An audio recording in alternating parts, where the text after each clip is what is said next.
Hi, my name is Nolima Tigela. Welcome to my YouTube channel. So I want us to talk about prosecutor-driven cases. Okay, let's talk about that. But right now we're referring to the Senzo Meyiwa case. Okay, because excuse us as South Africans, what are you people telling us? What's going on there? Kwabo NPA and stuff. All right.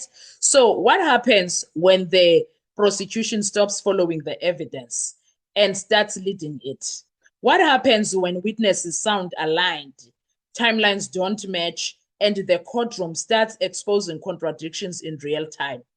And the biggest question of all, are we watching a prosecution of truth, or are we watching a prosecution of theory?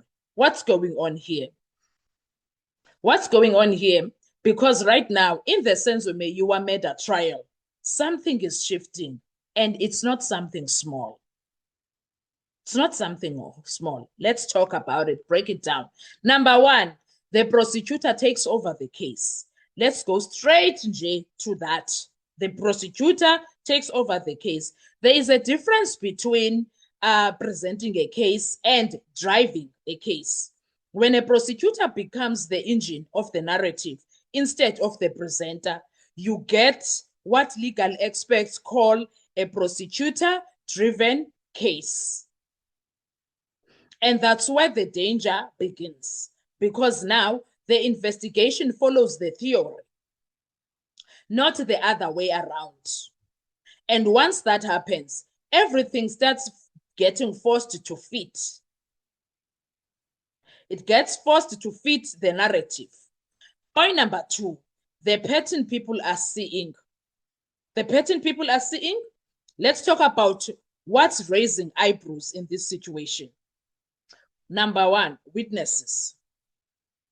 Multiple witnesses interacting with both SAPS and the National Prosecuting Authority. Some later become stupid Section 204, and then, yeah.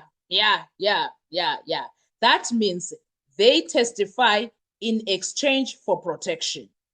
But here is the risk. It's not handled properly.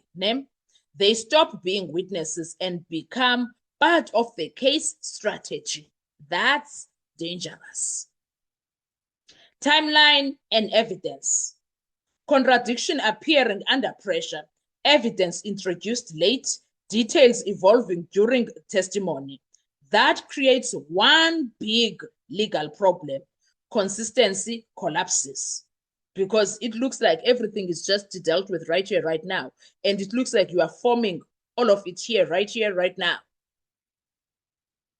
Point number three, the courtroom shift when witnesses stop fearing. This is what many people are missing. When a witness stays on the stand too long, which is what happens to Bongani Ntanzi, something changes. They stop being defensive. They start becoming confident. Even accused number one, Sibiya. It happened. Naye, he was there long, but Bongani is there longer. And once that happens, they begin to challenge the prosecution. We've seen this pattern before, and now it's happening again. The control shifts on both occasions. When it was Muzi, and then also on Gwabini, they tried this even on Gwabini, but it was not that long. But when it comes to Ntanzi, it takes the cup. I don't know how long Mncube is going to be on the witness box if Ntanzi is going to stay this long. I'm not sure how Mncube is going to be long in the witness box. But it's happening. The control shifts. Okay? Point number four. When we are looking at all of these things, we sit and wonder, because we heard things. There were allegations that were thrown at Baloyi by Advocate Tefo. He threw a lot of allegations. Let's address that elephant in the room, Advocate Tefo. He made explosive allegations, including claims involving George Baloyi, Advocate George Baloyi, and a firearm linked to the case. And now here is the key. In law, allegations mean nothing without proof. But when the pattern of the case starts raising questions, people begin to ask questions.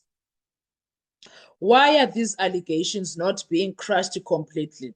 Because if something is false, it should collapse under scrutiny, right? But right now, Baloyi's behavior makes us question a lot of things, makes us question and also start going that side of Tefo's allegations. I don't think they understand those things when they are busy with this case, or this thing of taking Utefo as if he's a crazy man.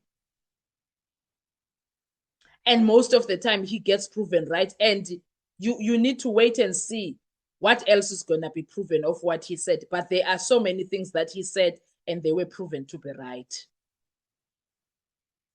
They came out, not with him now. Other people brought them to light. Emphasizing exactly what he said.